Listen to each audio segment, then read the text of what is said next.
Supreme court में फौजी अदालतों में सिविलियंस के ट्रायल के खिलाफ इंट्रा कोर्ट अपील पर समाअत। Justice retired Jawad S Khawaja के वकील ख्वाजा अहमद हुसैन ने कहा कि आम सिविलियन मिलिट्री एक्ट का सब्जेक्ट नहीं, अफवाज पाकिस्तान के सिविल मुलाजिमीन पर आर्मी एक्ट का इतलाक होता है।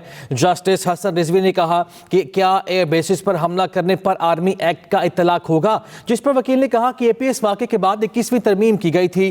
तफसील जान लेते हैं, जहांज़ेब अब्बासी हमारे नुमाइंदे हमारे साथ मौजूद है। जहांज़ेब, क्या है समाअत का अहवाल? देखें, सिविलियन का फौजी अदालतों में ट्रायल का केस पीर तक मुलतवी कर दिया गया है। साबिक chief justice Jawad S Khawaja के वकील ख्वाजा अहमद हुसैन के दलाइल जारी हैं। पीर के रोज भी वो अपने दलाइल जारी रखेंगे। इस केस की समाअत के दौरान जस्टिस हसन नजर रिजवी ने ये ऑब्जर्वेशन दी कि आए रोज अखबारात में ये खबरें आ रही हैं कि अफवाज पाकिस्तान के 13 जवान शहीद हो रहे हैं।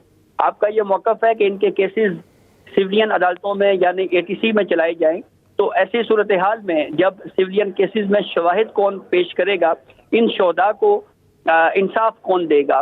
जस्टिस जमाल खान बंदोखेल ने कहा कि दहशतगर्दी का शिकार हम खुद हुए। उन्होंने अपना भी हवाला दिया और कहा कि एक कॉन्वॉय हमारा जजिस का जा रहा था, महज 500 मील दूरी के ऊपर एक बम ब्लास्ट हुआ और हम बाल बाल उस दहशतगर्दी के वाक़े में बचे, वरना खुदा न खास्ता 6 जजिस जो हैं उन पे वो इस हमले में जो है वो जान से जा सकते थे। इस केस की समाअत अब पीर को दोबारा होगी। जस्टिस अमीनुद्दीन खान की सरबराही में 7 रुकनी आईनी बेंच रोजाना की बुनियाद के ऊपर इस केस पर समाअत कर रहा है। जी ठीक है, शुक्रिया आपका जहांज़ेब अब्बासी।